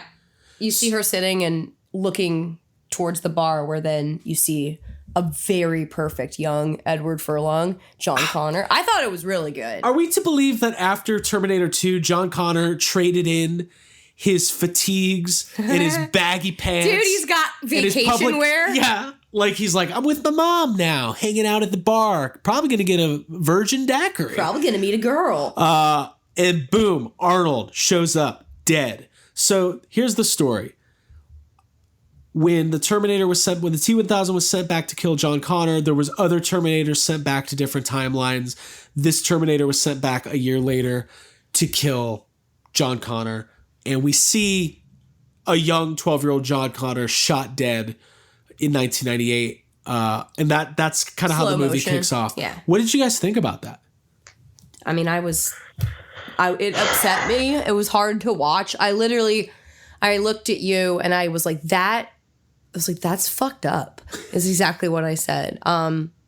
Because seeing John Connor in a really well de-aged version, I was like thinking maybe we'll see more of him throughout this movie, or his character will pop up throughout this film. But obviously, as soon as he gets shot, it's tough to watch. I don't agree with like the people on the internet who are saying that was like seeing their childhood like slaughtered in front of their eyes or whatever. I don't feel that, but it's almost like you felt like it was a waste, because you're like, that's a very good thing. Why I don't want to see it taken away from me. It's kind of hard to see. And I guess it kind of pissed me off a little bit and shocked me. It was definite shock value for sure. What about you, Jake? I feel like if you're going to, it cheapens Terminator 2 so much. It just takes like Terminator 2 is such a good movie. It's a classic film. We have we have unmistakable proof that no other Terminator movie will ever reach how good Terminator 2 is. And I've said this before. I think Terminator 2 is just kind of a fluke. I don't think part 1 it's fine to me, but I don't even think part 1 is anywhere near as good as part 2. It's just like, it's kind of a masterpiece of a film. Everything about it is great, and it's never going to reach that. But whenever you have a movie that's going to be its sequel, and you have John Connor go through all of that shit that he goes through in part 2 to just kill him off immediately in the sequel, that's the dumbest, that is the worst writing possible. It's just stupid. And I know they did it because they've tried 3 stories with John Connor and none of them worked. So I can see that they're like maybe a little desperate and they're like, we got to get rid of John Connor. We got to do something different. But it feels like when you get Alien 3 and Newt and Hicks are just dead already, like died off screen. Yeah, it's something they've done this. It's Luke Skywalker throwing. It's having The Force Awakens be such a amazing, important film, and then having Luke Skywalker just throw the fucking lightsaber over. See, it's the same. Yeah. I think it's worse than that, because I think what it is like when I saw it, I was like, okay, that's fucked up. But I was like, I know that there's going to be, this is a big emotional impact, and part of the story will be Sarah. In my head, I was like, oh, cool. Part of this movie is going to be Sarah Connor seeking out a Terminator to time travel back and save her son, and probably end up having to sacrifice. I had that idea too. My idea was that I was thinking, oh, great, maybe at the end of this movie, it will become, he'll somehow live and we'll get to see. I was thinking maybe older Edward Furlong would be. If you were ever going to use fucking time travel, which is a major plot point in Terminator movies, yeah, do it to correct something. I thought they've done this before. They've done this in like Halloween movie. Like I get like they needed John Connor to not be part of the story, but it's just, to me, it's pointless though, because it's like they're like, hey, we need to do something different. We need to kill John Connor because we've tried it 3 times and it didn't work. But hey, they kill John Connor off, and then they say Skynet didn't happen. Oh, but also here's the new John Connor. Here's the new Skynet. It's all exactly the same as it has been. It's just not John Connor anymore. If you're gonna kill off that character, then you can't literally bring in the exact same character. Like, you have to. It's just, it doesn't make any sense. Dude, I'm about to fuck you guys dumbest up. thing. Okay. You know what would have been so much better? Fuck me up. They bill this movie as the return of Linda Hamilton, and they do that same opening scene, but instead the Terminator doesn't kill John, he kills her. Yeah, and then John has to grow up. And then it flash forwards 30 years, and you have like disheveled Edward Furlong becoming a reluctant hero, trying to teach Danny. Like, you could have done the same movie with Edward Furlong, and it would have been much more of an emotional impact. I would have watched that movie. Because I think they were like, we got to get rid of John Connor because they've done the John Connor story 3 or 4 different times already. But like, if done right, it could still work. But I think this is the hot take that I think people need to listen to. And Craig, this came from you. Oh shit. You told me over the phone that Terminator 2, it's the end of the story. There should not be a sequel. Like, that is it. That is the end of the story. It's a logical ending. They stopped Skynet from it's done. Yeah. It doesn't need we know you want to make money and you want to make more movies, but it makes everything convoluted. It makes the voiceover at the Linda Hamilton at the end of Terminator, you're just seeing them driving down the road, and it's just like a really well shot close up shot of the road where she's like, the future isn't written, we all make our own. Like, it's this very beautiful, because like there's this big emotional arc in Terminator 2, which is the father-son story between John and Arnold. And there's those, when they go to the desert, and there's those slow motion shots of like, there's Linda Hamilton having to come to terms with, even though this looks like the Terminator that tried to kill me, this is a different program. Like, there's a lot of really good emotional stuff in there. And I do, even though I just said this about, less than 24 hours ago, I agree with myself from yesterday. T2 should be the end of the story. It doesn't need to go, because all you're going to do is you're either going to go, no, Skynet did still happen, or they just delayed Skynet, or no, you have to there's retcon. something worse than Skynet. It's called, what is it, Legion. Oh, yeah. Legion, which is the exact same fucking bullshit. It's just, dude, like, I don't have anything good to say about this movie, period, except for Mackenzie Davis. And I'm just going to get that out of the way. Yeah. She is the best part of this movie. She is the only person in this movie who seems like she's ever been through any sort of acting class, or like everybody's acting. The woman who's playing Danny, her specifically, and Linda Hamilton specifically are painful. They were painful for me to watch, like soap opera painful. But Mackenzie Davis is so good. It's as if she's in a completely different movie. I'm pulling Mackenzie Davis out, putting her over here to the left. She's no longer in this film. Abby just left. Abby just went to the left. Yeah. Abby just went to the left. Everything else that I say about this film has nothing to do with her. You pulled out too. I did. Another thing that I have two other big issues with this movie. One of them is the villain Terminator, whatever, it's the Rev 9 or whatever. Yo. I think it's dumb for every single Terminator movie to try to like one up the Terminator from the last movie. That's stupid to me. It never works. They're never as cool or as scary as the T-1000. Robert Patrick was great. He did such a good job in the way he moved and acted, even though he didn't really have many lines. He was awesome. Every actor who's played the villain Terminator since then has just been like a generic stunt person who isn't scary looking, who is like jumping through the air with CG. That doesn't work to me. The other thing that I think is the dumbest thing in the entire movie is the fact that they wanted Arnold and Linda in this movie. So both of their characters are completely pointless to the story. Like, you could tell the complete same story of this movie without either one of them in it, and it's the exact same thing. Like, they don't matter to the story anymore because of the change, because of changing everything. There's a new John Connor character, and there's a new Terminator sent back to save her, and they're running from a new villain. You don't need these characters anymore. They're pointless, but they had to shove them in there. And because they had to shove them in there, they had to make some stupid bullshit reason why Arnold's Terminator is in the movie. And also on top of that, we have to make up a stupid bullshit reason why he's a good guy. And that stupid fucking bullshit dumbass reason is, I just grew a conscience all of a sudden and became a family man and started sending text messages. That is so stupid. I mean, God damn it. Fuck this movie. I don't want to act.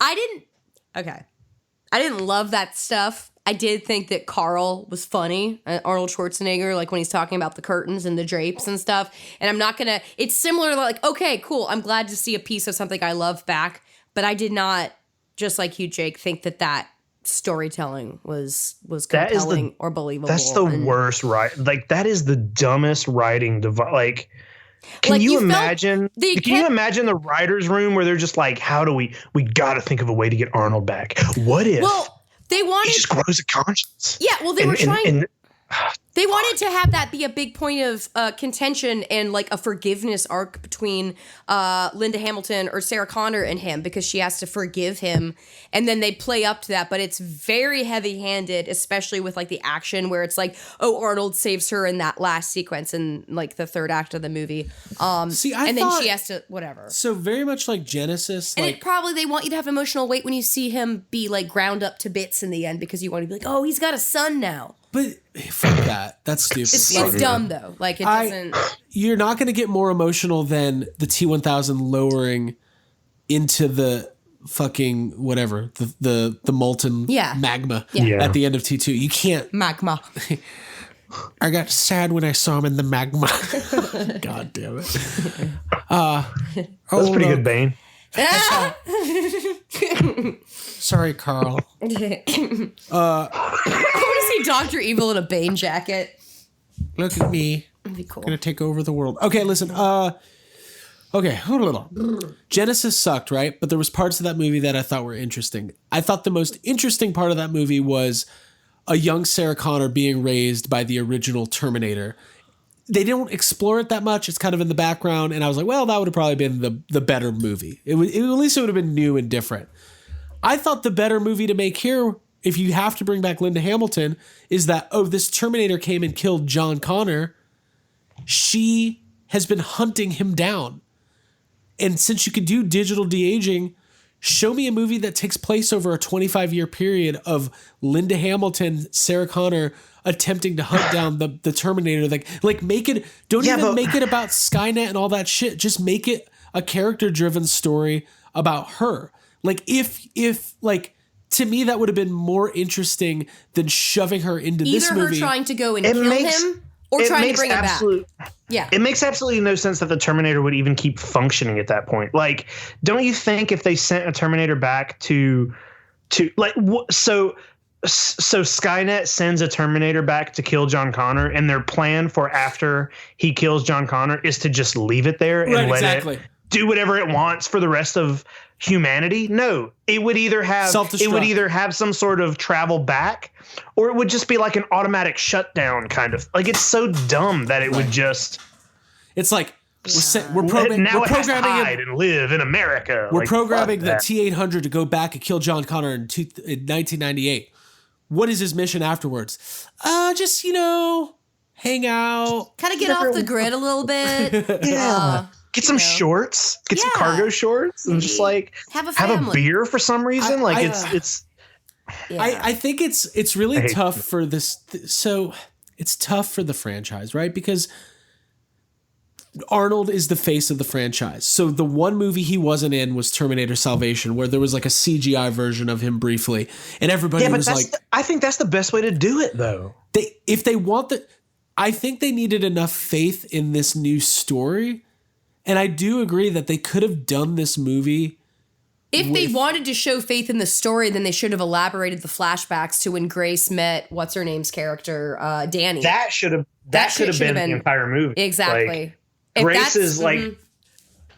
I guess I can understand where they're like scared to not have Arnold in the film. Like I guess I could see where they would be scared to do that. They think having Arnold in the Terminator film is like guaranteed whatever. But like a ballsier thing to do would just be like, hey, this is 40 years in the future after Terminator 2. I don't know, 40 whatever, however many years. The machines have taken over, and we just follow Grace, like kind of becoming, her as the entire movie could just be her story as a soldier in the resistance leading up to her getting sent back in time. You know what I mean? Yeah. That could be the whole thing. We don't need Arnold anymore. Yeah. You know what? You can have Arnold in the film the same way he's in Salvation, by like he is the first Terminator. So it would make sense that there are some of those around still. That doesn't mean he needs to be the main character fucking trying to be funny and shit. But I don't know, man. I've put so much fucking time into this bad movie. Yeah, I think. Well, let me turn to you, Abigail. Yeah. You seem to enjoy it more than both of us. It didn't piss me off, I think, as much as it did Jake, it seems. Probably because I was pleased by Mackenzie Davis's performance, and I liked seeing that stuff. And there is a part of me that's a sucker. What about, like, you guys are both raving about it. Like, what is it like? Because I thought she was great too, but like, what did she? Okay, I felt like when it was much more dynamic every time she was on screen. Her acting was much better. The action sequences and watching her, it's kind of mesmerizing and cool. But could they? Let's say this movie was doing a little bit better financially, because what it feels like is that society as a whole has collectively said, we don't care about Terminator anymore. Because the movie didn't really get very bad reviews. Like, it's getting okay reviews, better than a lot of movies. And but people just didn't go see it. Like, people just don't care. Right? Yeah. Do you think she's good enough to where, like, if they really wanted, like, their plan was to do a trilogy, like, based around these new characters. Like, I would watch a movie with her and DH John Connor. Like somehow. Those are my two favorite characters. It's Abby's dream Terminator movie. Just hanging out. The thing is that that's never like I predict that they're not gonna make a sequel to this. Yeah. I think it's not gonna, and I don't think it's in the cards.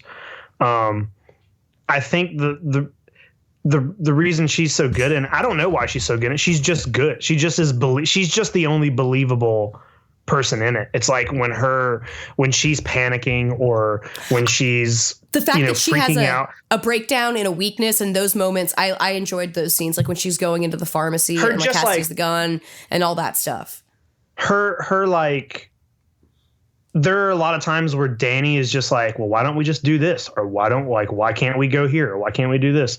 And Grace is like, the way she's having to like explain it. And she's like, you do not understand what this is. The weight of her knowledge. She's believable. She's just like her. You can see it in her face and her delivery. It's all, even though she's having to work with a weird script and other people who have apparently never acted in their lives before.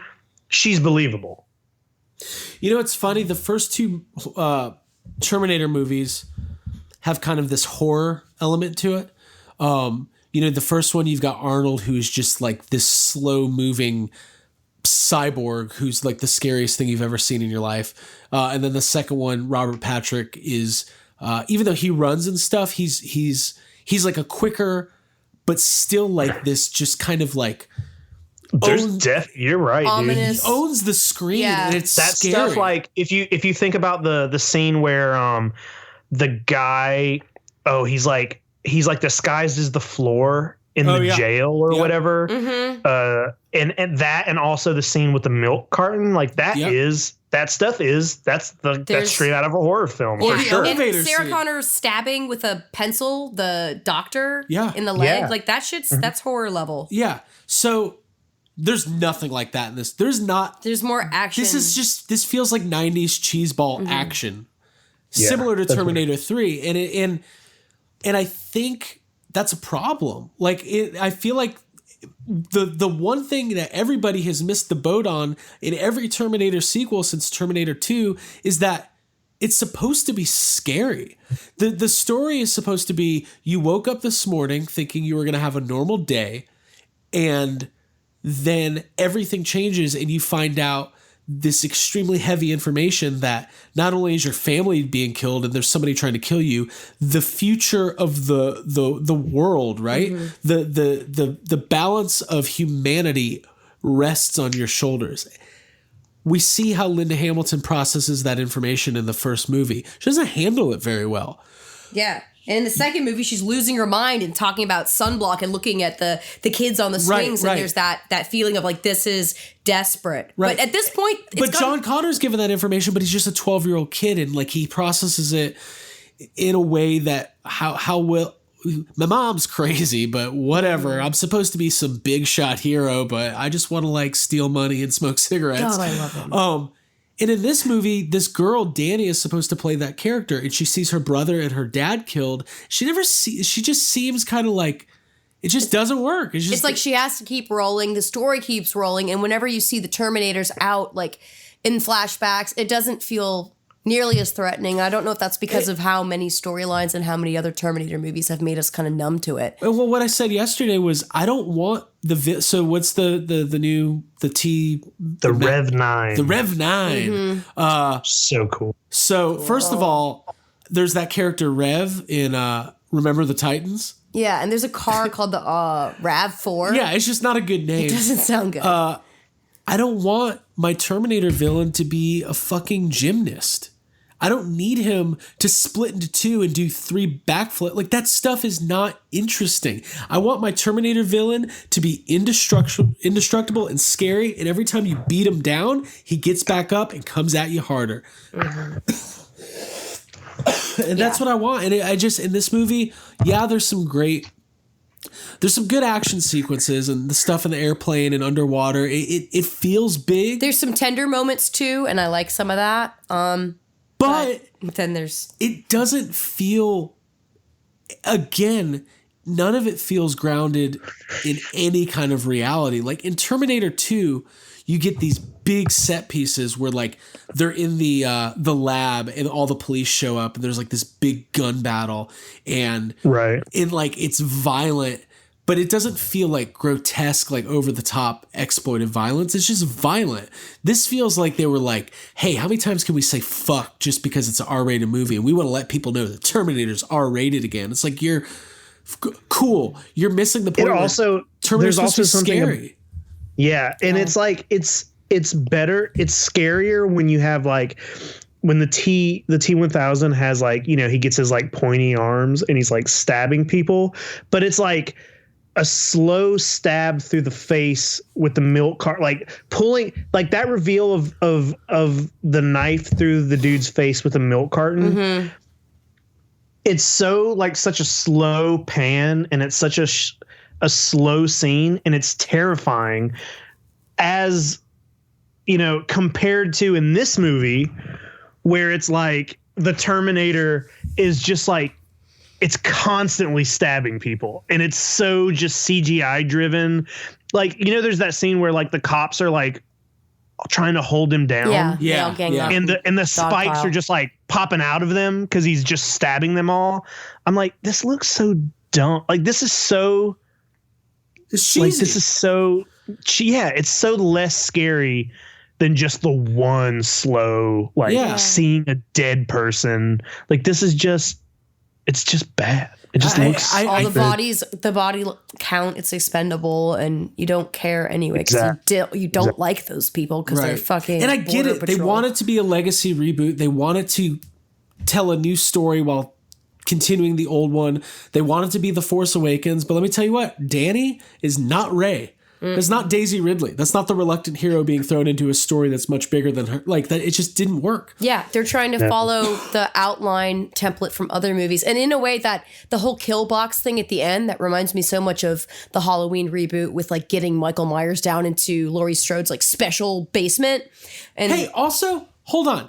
Also, when all three women were like walking towards the dam door, that reminded me of Halloween so much too. I thought the whole point of the Terminator movies is that humans can't kill Terminators. You just can't. You have to have dumb luck and like they like. Oh, but the way they finally do it was with Grace's like internal system thing. Yeah, but the whole like in Terminator 2, the entire time you're watching it, you're going, how are they going to kill the T-1000? It's indestructible. And when you finally do, it's like, holy shit, they actually did it. In this movie, you got Sarah Connor like, I am a Terminator hunter now. It's like, that's all she does is just kills like, which is also like a abandoned plot line that makes no. It's like, wait, why are there a whole bunch of other Terminators? Like, it just like they gloss over that shit so quickly. Yeah. It's like, what? They never show it happening. They just mention, oh, I've also been killing Terminators this whole time. And I'm like, why? Why are there still I don't get it. Also, like, if your core, if the core of your body, the only thing that keeps you alive, why is that the only thing in the world that can kill this Terminator? Do they not know that in the future? That like that core or whatever it is can kill those Terminators. Yeah, why aren't they using that and weaponizing it instead of making that be the thing that keeps you alive? I agree. It's like the old Jerry Seinfeld joke where he talks about the black box in a plane is indestructible. He's like, why don't they make the whole plane out of that? Yeah. Yes. Like, you're doing your tech wrong. Like, fix it. Yeah, I mean, like, I know we really haven't gotten to the actual plot much, but it's just like, is it even worth it? There isn't. Yeah. There's not an there's actual a good plot amount much. of like social and political commentary, and there's all that kind of shit throughout it, and it's cool to see females and take charge and stuff. But the plot, it's not there. I will say this: I will give them some credit that at least. I know Jake hated the stuff with Arnold. I didn't hate it as much. Like I was like, okay, this is what they did. They sent back this Terminator, it killed John Connor. It over time somehow developed. We're going to retcon and say that Terminators can develop a conscience the more they're around humans. And he is now helping out by sending these texts to Sarah Connor for John. Like, okay, let's say, okay. Does that not just sound, Jesus Christ, just listening to you say that? Did you hear yourself say all that? But the other thing is when Grace is sent back and she's got the coordinates for John, none of that's explained either. Like, why did they tattoo the coordinates? They should have. You told me that you read that they filmed a scene where Danny sends Grace back, and that would have been a better. Oh, the quote unquote reveal that, like, oh, I guess I'm supposed to birth the leader of the resistance. Oh, it's like, yeah, we all know that. That's not very. We knew that where this was going. They could have opened up the movie with Danny just sending Grace back, and they could have avoided all that weird exposition and dialogue. Like, it would have been fun.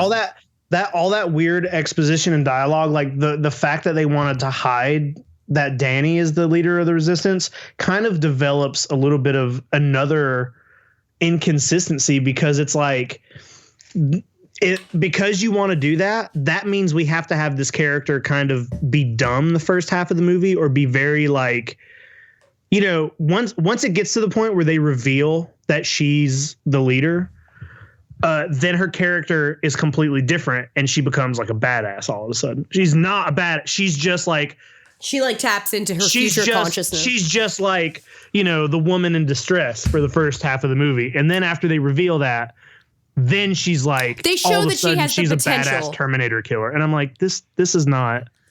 This doesn't make sense. Like, that's not there's natural. These really, so the thing that you got to remember in Terminator 2.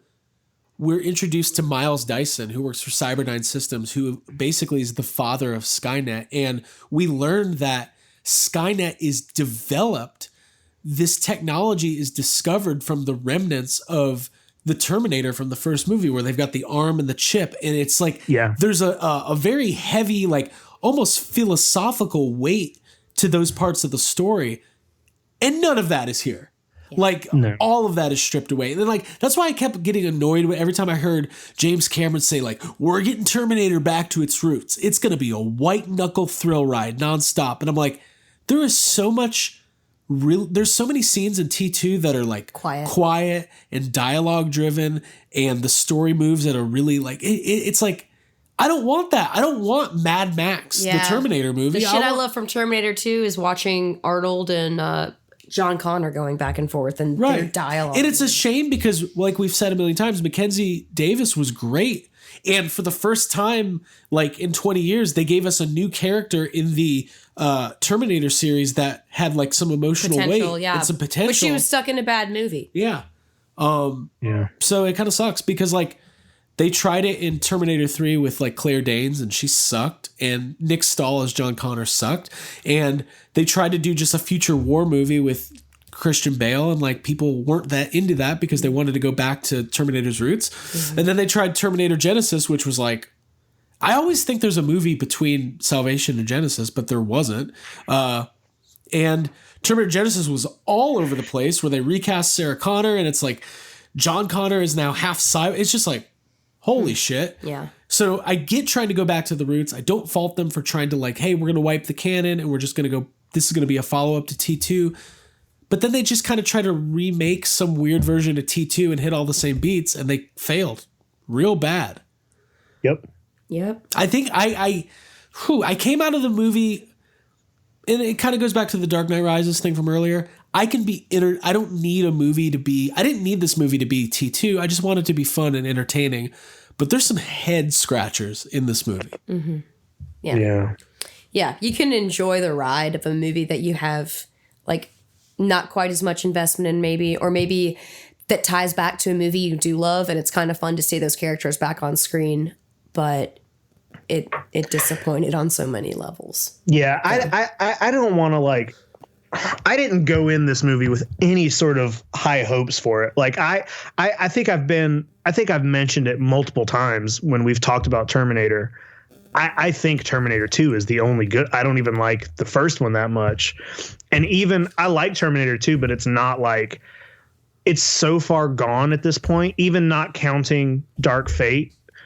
It's so past like its expiration date of it being good again, that it's just never been a thing where I've been like, God, I hope this next one's good. It's just like, I'm going to go see this next one just to see how like fucking batshit crazy it is, because that's where they're like sci-fi movies. It's like Sci-Fi Channel movies at this point.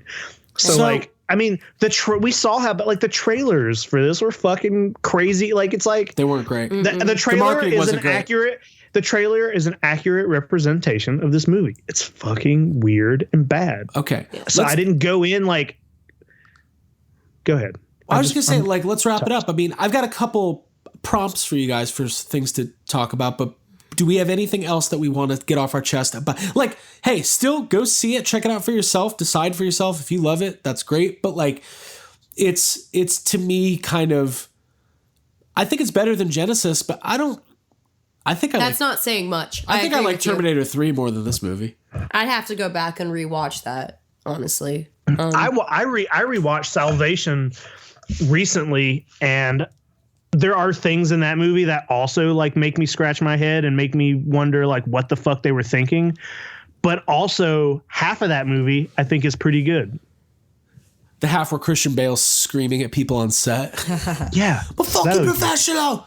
I love that. So let's say the movie ends up doing okay internationally and the franchise sits for another couple years, then they're going to try to bring it back again. Like, I know the answer is maybe they shouldn't, but like, where would you go from here? If you, let's say somebody gave you the rights to this franchise and gave you $150 million budget and said, we need you to bring Terminator back to its glory. Like, what would you do? And you're not allowed to say, put it out of its misery. Like, I know that's kind of a big question. Yeah, it's a big question. Well, it's hard. I think it would take a rewatch of part 1 and 2, because like you said earlier, 2 wraps itself up. Like, it's hard to figure out where the story goes from. Like, if they save the day and there's no Skynet happening, you have to come up with some sort of clever way for either Skynet to still happen or tell a story that maybe could be considered a Terminator story, but without explicitly being Skynet, or maybe some other sort of, I don't know, man. It's hard to, maybe some other sort of AI goes crazy and someone has to defeat it, but it's not really connect. I don't know. It's such a weird. I don't really know either. The story is wrapped up. Like, it's a wrapped up story, and you'd have to retcon something or just be really clever and come up with something that connects to it without negating what they did in Terminator 2. Mm-hmm. I guess what I was thinking when I was thinking about this movie before seeing it and thinking about what I'd want to see, I thought the potential of going back into the T2 timeline and back into early 90s and doing what we can with technology and de-aging, seeing and exploring more in that world and going with an alternate storyline of like, what if things had gone this way, but been the same familiar settings and with the same people. But I mean, they didn't do that. You got one scene and then that's kind of what they do with Genesis. That's what they tried to do with Genesis. Part of it anyway. I think it would have to be a thing where it was like, they would have to be like, hey, the events of Terminator 2 happened. Like, that all happened. This story does not involve John Connor. It does not involve, Arnold's Terminator. It would have to be its own. It would have to be a different set of characters. Like, you just can't keep trying to rely on. They've used these characters so many times that it's not going to work anymore. Yeah. Some distance and time away, I think would be good. I think they would kind of have to just reboot it. Like, if they were going to have to like make another Terminator, let's say there was like one of those rights issues where they're like, we have to make something, otherwise we lose the rights. Like, I would like maybe remake Terminator. Like, I know that seems blasphemous, but like, I think just starting fresh with a completely different story, loosely inspired by the originals, would probably, with the right filmmaker and the correct, good writing team and good actors, like maybe at least you could get something original and entertaining that's not trying to like deal with an extremely convoluted timeline. Yeah. Because otherwise you're just negating and retconning the first two movies over and over. And it's like, I would rather have that than another sequel. Like, cause what are you going to do? Just like you would have to do something where like, it's the events of the first movie, but a new Terminator is sent back and like destroys Arnold, and then it just set like it would be like another new timeline or something. Like I don't want to see that. Like I'd rather, or maybe something that takes place just solely in the future. Maybe something that takes place after the war. Like it's set in the Terminator universe, but it's a different story about different soldiers. But if it's after the war doesn't happen. Like that's retconning Terminator 2, right? Because the war doesn't even happen. They stopped it, right? Well, they did, but but it still happened. The Legion War. I'm literally getting confused. I was going to say if Kristen Stewart was cast as Sarah Connor in this film, I would be interested. Also, remember in Genesis where Skynet was renamed Genesis? Like they think like we're going to trick them. It's not Skynet anymore. No. It's called Plasma Doodle and it's way worse. Oh, dude, it's like you thought nuclear bombs on a playground were bad? Wait till you see Plasma Doodle because that shit'll fuck you up. It'll melt your face off, man. Yeah. So, okay, here's another question and we'll wrap up. From a franchise perspective, you know we like our franchises. By all accounts, a lukewarm critical reception is not what kept people away from this movie, right? It's not like, oh, the reviews are so terrible, people didn't go see it. It wasn't really controversial. It wasn't like, oh, people like hate the just people just didn't go. Like we found out, as well as James Cameron and Tim Miller and everybody else, that for whatever reasons, people interest is not there right now, especially in the United States for another Terminator movie. I don't even want to say what I'm about to say, and I think you both know where I'm going. When it comes to Bill and Ted, just kidding. Oh, dude, are you about to say what the thing has been stressing me out because of? Is there a chance that even if the next Ghostbusters movie is really great, let's say the fans love it. You can't make this argument. I think that the audience is clearly there for Ghostbusters. Why? The Terminator franchise has made much more money than Ghostbusters has. Okay. Are you basing this because... what you're saying is this could happen to Ghostbusters 2020. No. I'm not saying this could happen. Threatening. But the Terminator franchise has had... So Ghostbusters has had a reboot. There was a reboot that did not do well, but there has not been a Ghostbusters sequel since 1989, like a in-universe sequel. There have been 4 bad Terminator sequels since Terminator 2. You know what I mean? And they have all been, Arnold has been in all of them. It's not like I don't know, man. I guess it could happen, honestly. It could. What I'm saying is but I don't think it's... Go ahead. But my questions are, even though, I still view, I thought this... I didn't think Terminator was going to, set the box office on fire, but I thought it was going to do better than it did. Especially when you've, I didn't because it hasn't been that long since we've had that. I think that's the main thing, man. There's not been a Ghostbusters sequel that is, in universe to the original for people to get excited about in 30 years. There have been multiple Terminator sequels that have all been bad. We have reached a point collectively as a nation, as a world, that nobody cares about Terminator because they know the sequels suck now. Yeah, everybody knows it. It's not like this was the first Terminator since Terminator 2. That's what James Cameron wants everybody to believe, but there have been 3 other Terminator movies that have all been garbage. They come out every 5 to 10 years. years, there has been a Terminator movie and they all suck. So it's like everybody knows that. It's not a secret. There hasn't been a Ghostbusters movie. Like, you can't really count Answer the Call because that's a different timeline. It was a reboot. And I kind of think the fact that that went so wrong is probably going to be a good thing for the new Ghostbusters, because a lot of the people who didn't want Answer the Call to succeed before they even saw it, and a lot of the people who just didn't like it because it wasn't good, are going to be excited because for their own separate reasons, but also all because this is it's the original Ghostbusters. Yeah. It's in the same continuity. It's directed by the son of the original film. People are going to be excited about it. Even if it's bad, it's going to make more money than this. Oh, yeah.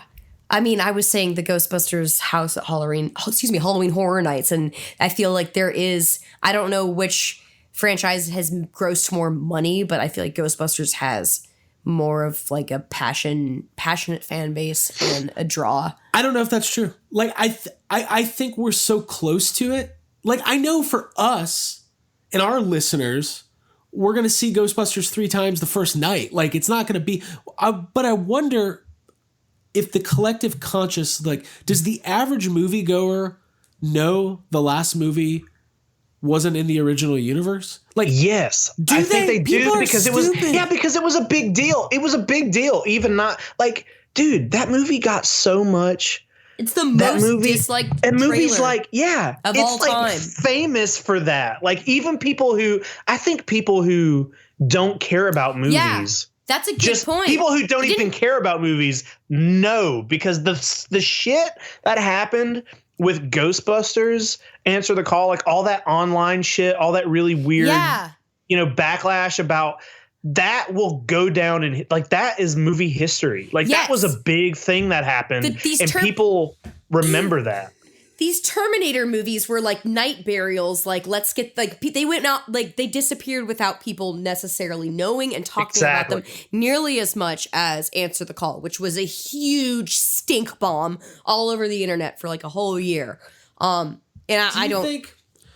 do you think it's important for the marketing of Ghostbusters 2020 to really hammer home, like, this is not. All you have to do is show Dan Aykroyd in a flight suit. Is that it, you think? Yeah, that is enough. I mean, why don't you think so, Jake? Because I think this movie is 100. Like, I think there are people who aren't like us that don't like just follow movies. It is. I feel like Answer the Call was a little bit of a different thing because because people made such a big deal out of it. But I think the average like moviegoer who doesn't care about things, if they see a trailer for Ghostbusters and it does not hammer it in your face that this is original actors, then they're gonna just think it's a reboot. They're just, because that's the kind of movie world we live in. Everything is a reboot. Like, everything is a remake. Ghostbusters, there hasn't been a Ghostbusters movie since 1989.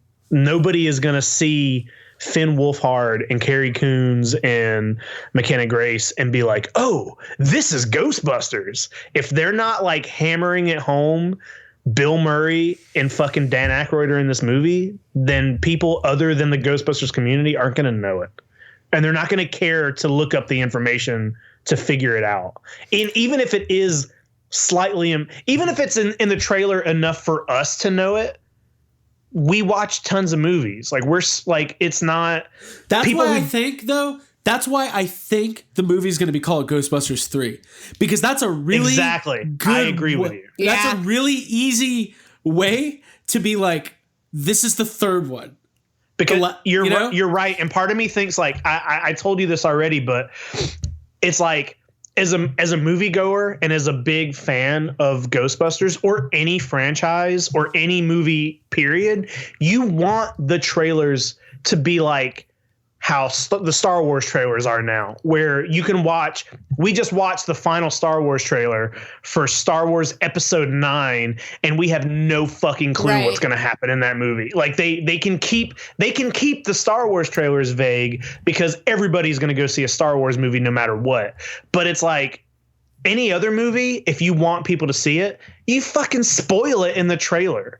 And it's like, I don't want the trailer to be spoiled. No. But to get the most people possible to go see that movie, you better let people know that Bill Murray's in that fucking movie. That's what I'm saying. As soon as you can. I think that I think there will be planned teaser images with the marketing that shows like a going back to their roots and some like old looking photo type thing. Like I agree, but that shit doesn't work because that shit is for us. That kind of stuff, like teaser images, that's the kind of stuff we like because we look at websites and we follow everybody on Instagram. The fucking regular moviegoer who's not doing anything but just watching YouTube or watching like Hulu, they only know that a Ghostbusters movie is coming out because the trailer pops up. So it's gonna be in that trailer. Like it's either gonna be hardcore in those trailers and let everybody know, or it's not gonna be, and it might hurt the sales a little bit. I love this discussion. Jake, I just sent you a Facebook message. We'll end on this. So this actor, Oliver Cooper, is reportedly in the new Ghostbusters. Can we play our trailer watch song before we announce it? Should we play it again? Play it again? Because this isn't Ghostbusters related news. No, but this isn't the trailer watch. I hit my trailer watch allotment. Yeah, but I think for the people, we should make a timestamp and add it. Okay. So this guy, I'm not familiar with this actor, Oliver Cooper. Jake, are you seeing this article?